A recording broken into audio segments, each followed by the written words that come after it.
Ah, ok, alors on y va, on continue. Je suis en train de faire une animation. Ok, alors, affichage. Afficher le damier de transparence.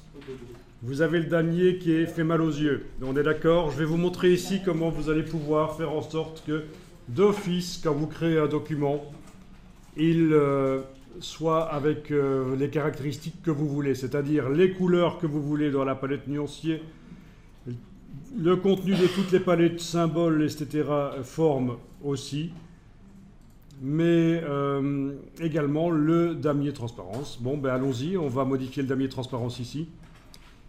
Donc, dans Fichier, format de document, vous allez faire en sorte d'avoir un damier un peu plus sympa au niveau de son apparence.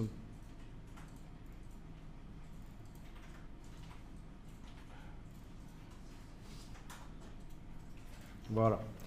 Ça peut être un peu plus agréable, ce genre de choses. Donc c'est dans Fichier, format de document. On l'a fait tout à l'heure en fait. Ah oui, oui. Là. Et oui, bizarrement, par rapport à Photoshop, c'est pas dans les préférences, mais c'est lié au document. C'est ça le problème. C'est que je n'arrive pas, dès que je crée un nouveau document, mon damier redevient normal. Il ne garde pas cet aspect-là.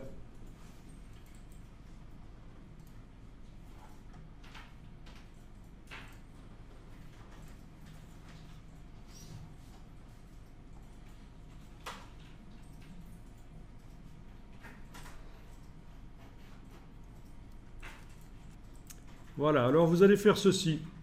Vous allez sur le PC faire fichier nouveau et vous avez la possibilité de parcourir le dossier qui contient ces documents de départ en fait.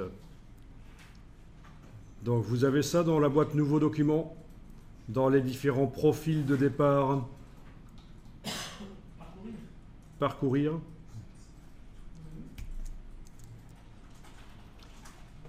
Voilà. Et vous avez un fil d'Ariane au-dessus, sur le PC. Un chemin vers le document. On est d'accord? Oui. Ben, vous pouvez le copier. Et grâce à Windows, vous allez dans l'explorateur Windows et vous allez jusque ce dossier-là. Et vous y déposez le document que vous allez enregistrer en fait. Il faut donc d'abord enregistrer le document ici. Avec un certain nom. Donc je l'enregistre sur le bureau par exemple pour commencer. Et je vais l'appeler. Donc ça va être Web 1024 768. Ok. Et bah alors on va dire, on va mettre la date. Hein. Voilà. Alors, je ne suis pas certain que l'étoile va passer, donc je vais plutôt mettre autre chose. Certainement pas une barre oblique, mais voilà. Donc voilà, ce document est enregistré sur le bureau. Mon but est de le transférer dans le dossier de manière à ce que dans le menu, chaque fois que je fais fichier nouveau document, je le trouve dans le menu à côté du mot web, impression, etc.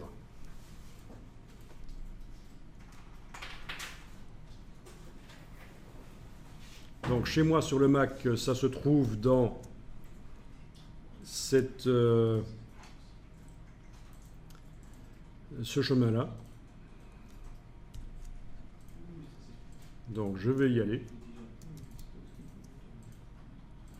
Donc ce que je vous explique là est vraiment très utile parce que vous allez pouvoir démarrer de documents qui seront dans la boîte nouveau document. Plein de documents que vous allez pouvoir créer, plein de cas de figure.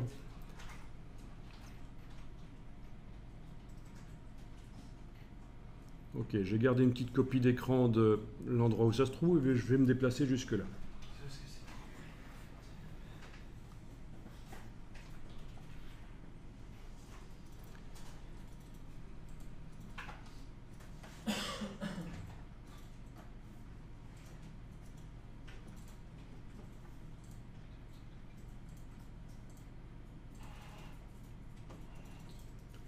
Ok, alors.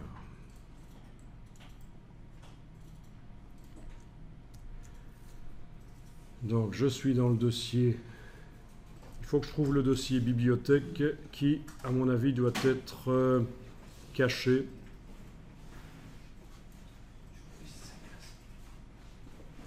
C'est pas grave, je vais le faire apparaître. Il y a une solution pour le faire apparaître parce que c'est la bibliothèque sur le Mac est cachée d'origine.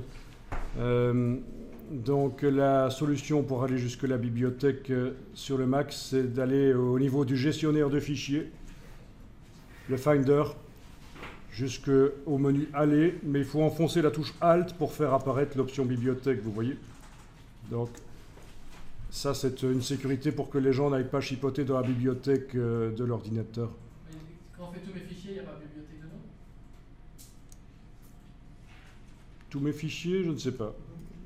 Non, il n'y a pas bibliothèque, parce que même là, en allant dans le dossier d'utilisateur, je ne le voyais pas. Utilisateur. On voit la bibliothèque au troisième? Non, ça c'est la bibliothèque générale du Mac, pas de l'utilisateur. Ah, il y a deux bibliothèques, oui. Et non, elle n'y est pas dans le dossier utilisateur. Et pourtant, elle existe. Donc, menu aller, bibliothèque. Je vais dans Application Support. Ça vous rappelle quelque chose, vaguement? Mais sauf que hier, quand on avait été mettre pour Bridge l'extension sortie sur le Mac, c'était dans la bibliothèque générale du Mac, accessible à tous les utilisateurs. Mais ici, c'est pour moi, en tant qu'utilisateur, parmi d'autres du Mac que je suis en train de modifier. Oui, il y a deux bibliothèques, une pour chaque utilisateur et la bibliothèque générale. Adobe Illustrator 19, voilà, FR, voilà, et là, New Document Profiles, voilà. Et c'est là-dedans que je dois aller copier. Mais vous avez eu une autre manière d'arriver directement à ce dossier, donc en collant dans l'option Parcourir, c'est ça, de Windows? Oui, l'option Parcourir, vous avez collé le fil d'Ariane que vous avez été voir dans Illustrator et vous êtes arrivé directement au bon dossier.